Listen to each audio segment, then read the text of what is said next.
മുടി കൊഴിച്ചിലൊക്കെ മാറിയിട്ട് മുടി നല്ല ഉള്ളോടെയും കരുത്തോടെയും പെട്ടെന്ന് തന്നെ വളർത്തിയെടുക്കാനായിട്ട് നമുക്കൊന്ന് റോസ്മേരി ഓയിൽ വീട്ടിൽ തന്നെ ഉണ്ടാക്കിയെടുക്കാം. ഇതിനായിട്ട് മെയിൻ ഇൻഗ്രീഡിയൻ്റ് എന്ന് പറയുന്നത് നമ്മുടെ റോസ്മേരി ലീവ്സ് ആണ്.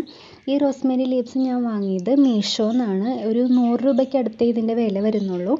അപ്പോൾ നല്ല എഫക്റ്റീവാണ് നമ്മുടെ മുടി വളരാനായിട്ട്. ഞാൻ ഉപയോഗിച്ചുകൊണ്ടിരിക്കുന്ന ഒരു പ്രൊഡക്റ്റാണ്. അപ്പോൾ നമുക്ക് എങ്ങനെയാണ് ഉണ്ടാക്കുന്നതെന്ന് നോക്കാം. അപ്പോൾ നമുക്ക് ഓയിൽ ഉണ്ടാക്കാനായിട്ട് തുടങ്ങിയാലോ. നമുക്ക് റോസ്മേരി കൂടാതെ 2 മെയിൻ ഇൻഗ്രീഡിയൻറ്റും കൂടി ഇതിൽ വേണം. ഫസ്റ്റ് നമ്മുടെ റോസ്മേരി ലീവ്സ്, അതിൻ്റെ ഡ്രൈ ലീവ്സാണ് ഞാൻ എടുത്തേക്കുന്നത്. രണ്ടാമത് നമ്മുടെ എല്ലാവരും വീട്ടിലുള്ള ഉലുവയാണ്.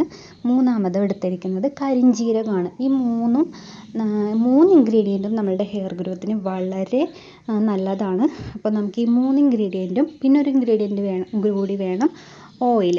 ഈ 3 ഇൻഗ്രീഡിയൻറ്റ് വെച്ചിട്ട് നമുക്ക് ഓയിൽ ഉണ്ടാക്കാം. ഞാൻ ഓയിൽ ഉണ്ടാക്കാനായിട്ട് ഇവിടെ ഒരു ചില്ലിൻ്റെ ചെറിയ ബോട്ടിലാണ് ഉണ്ടാക്കുന്നത്. ഞാൻ കുറഞ്ഞ ക്വാണ്ടിറ്റി മാത്രമേ ഉണ്ടാക്കുന്നുള്ളൂ, ഈ വീഡിയോയ്ക്ക് വേണ്ടി മാത്രം. ഞാൻ ഓൾറെഡി ഉണ്ടാക്കി വെച്ചിട്ട് ഉപയോഗിക്കുന്നുണ്ട്. അപ്പോൾ ഈ വീഡിയോയ്ക്ക് വേണ്ടി മാത്രം ഞാൻ കുറച്ച് മാത്രമേ ഉപയോഗിക്കുന്നുള്ളൂ. ഇനി നമ്മളുടെ ഓരോ ഇൻഗ്രീഡിയൻറ്റും ഈ കുഞ്ഞ് ബോട്ടിലേക്ക് നമുക്ക് ഇട്ട് കൊടുക്കാം. ഫസ്റ്റ് തന്നെ ഞാൻ ഏറ്റവും താഴെയായിട്ട് നമ്മുടെ റോസ്മേരി ലീവ്സ് ഈ കുപ്പിയിലേക്ക് ഇട്ട് കൊടുക്കുകയാണ്. അപ്പോൾ ഇത് നമുക്കൊരാഴ്ചയിൽ ഒരു 2-3 ദിവസം മാത്രം തേച്ച് കുളിച്ച് നമ്മുടെ തലയിൽ തേച്ചിട്ട് നന്നായിട്ട് ഷാമ്പൂ കണ്ടീഷണർ ഉപയോഗിച്ച് നമുക്ക് കഴുകിക്കളയാം. അപ്പോൾ ഫസ്റ്റ് ലെയറായിട്ട് നമ്മളുടെ റോസ്മേരി ലീവ്സാണ് ഇട്ട് കൊടുക്കുന്നത്. രണ്ടാമത്തത് നമ്മളുടെ കരിഞ്ജീരകമാണ് നമ്മൾ ഇട്ട് കൊടുക്കുന്നത്.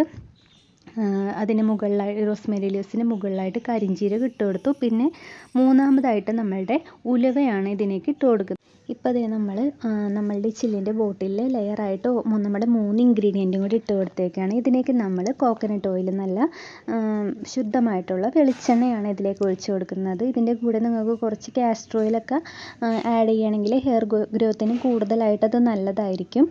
ഞാനിപ്പോൾ ഇവിടെ കോക്കനട്ട് ഓയിൽ മാത്രമാണ് ഉപയോഗിക്കുന്നത്. ഇത് കോക്കനട്ട് ഓയിൽ ഉപയോഗിച്ചിട്ട് നമുക്കിനി പിറ്റേ ദിവസം മുതൽ ഇത് ഉപയോഗിച്ച് തുടങ്ങാവുന്നതാണ്.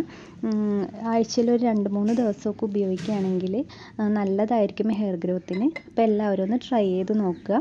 നമ്മളുടെ ഈ വീഡിയോ ഇഷ്ടപ്പെടുകയാണെങ്കിൽ ചാനലൊന്ന് സബ്സ്ക്രൈബ് ചെയ്ത് സപ്പോർട്ട് ചെയ്യുക, ലൈക്ക് ചെയ്യുക, നിങ്ങളുടെ ഫ്രണ്ട്സിനൊക്കെ ഒന്ന് ഷെയർ ചെയ്ത് കൊടുക്കുക. അപ്പോൾ അത്രേ ഉള്ളൂ നമ്മുടെ വീഡിയോ. ബൈ.